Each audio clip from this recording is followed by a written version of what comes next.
Hello everyone, my name is Seema and welcome to this video. What are we discussing today? The topic for today's discussion is a series of at least 21 videos which will help you identify if you are part of a toxic family dynamics. When I'm recording this video, we are very close to Thanksgiving and the holiday season. And this is when we dread as we move with family members and we are happy to meet them, yet there is a fear deep inside where we are very unsure and afraid that these interactions could lead into something worse. So I'm going to go over one point in each video, and you can see for yourself whether or not that is applicable to you.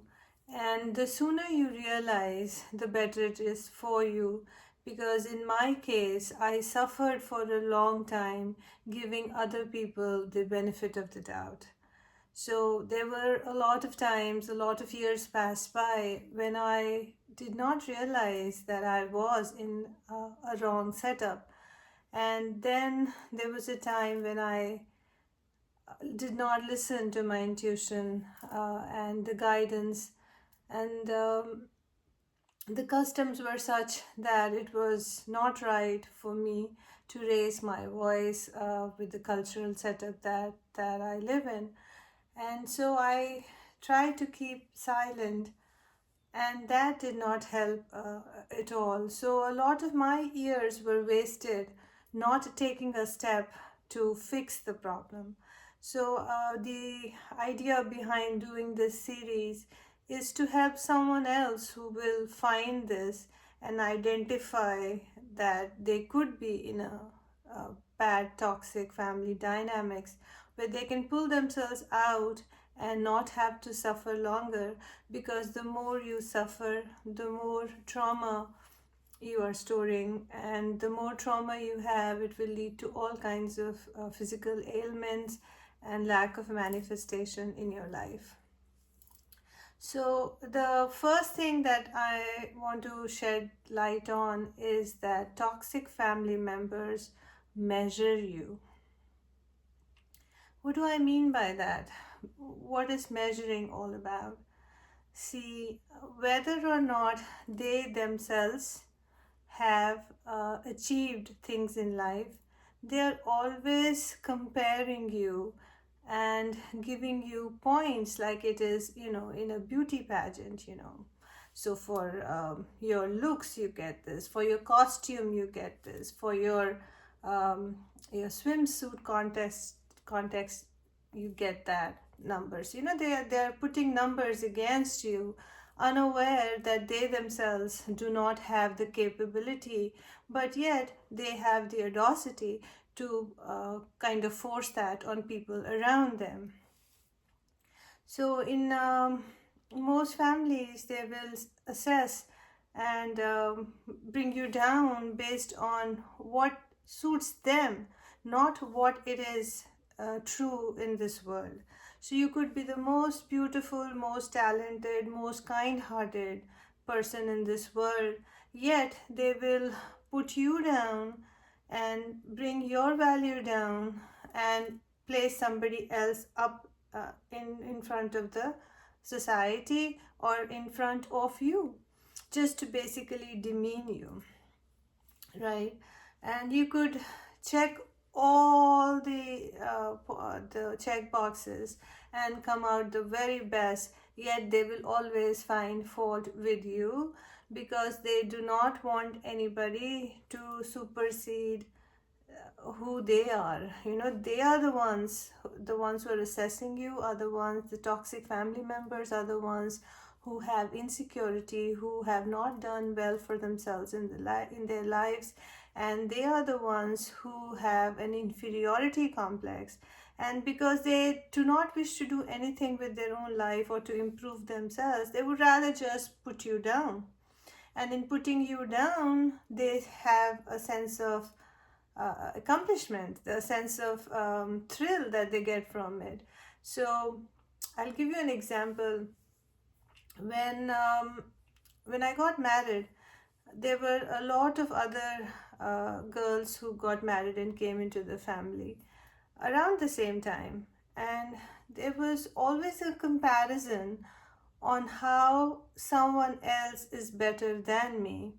And I was always shown down, of course, because no matter what I brought to the table was not enough, right? And it will never be enough for these people. They are toxic, they are not loving, they are not caring, they do not value you, they do not want to nurture you or build you up.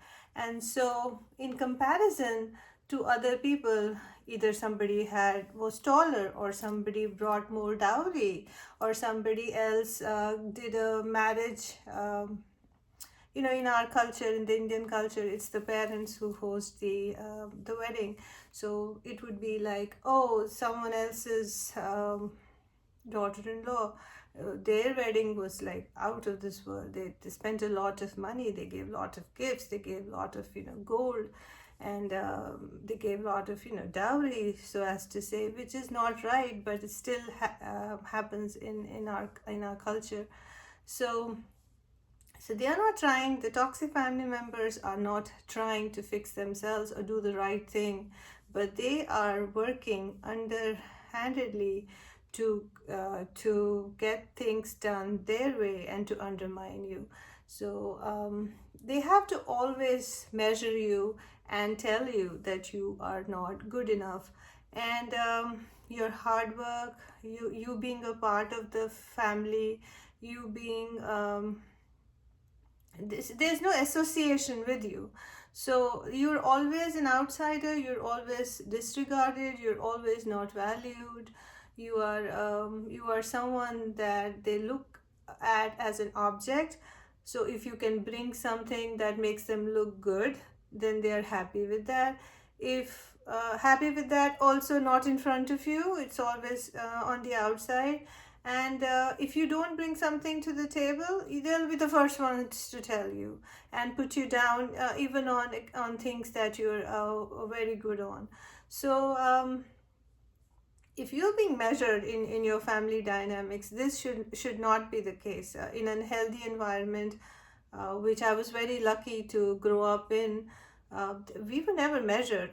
We were three siblings, and we were different in different ways. And my mom never compared us with each other when we were growing up. And it was this nurturing environment where each one of us helped each other get better. So if I had a certain quality in me, I could help one of my siblings with that, and they were willing and open to take it. And the same held true for my other siblings too, where if they said something to me, I took it on face value and I tried to improve, because we understood that we were each helping each other. We were each trying to build the other one in a better way, and we were trying to make each one of us stand in a better light, basically.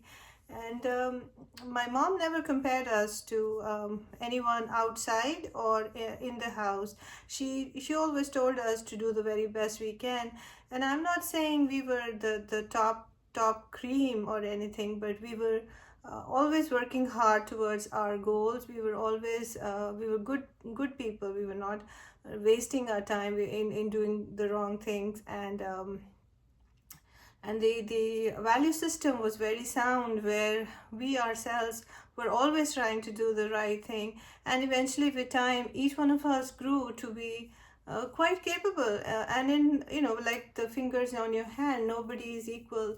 Everybody grows to be different, and in their own capacity, they are all doing well.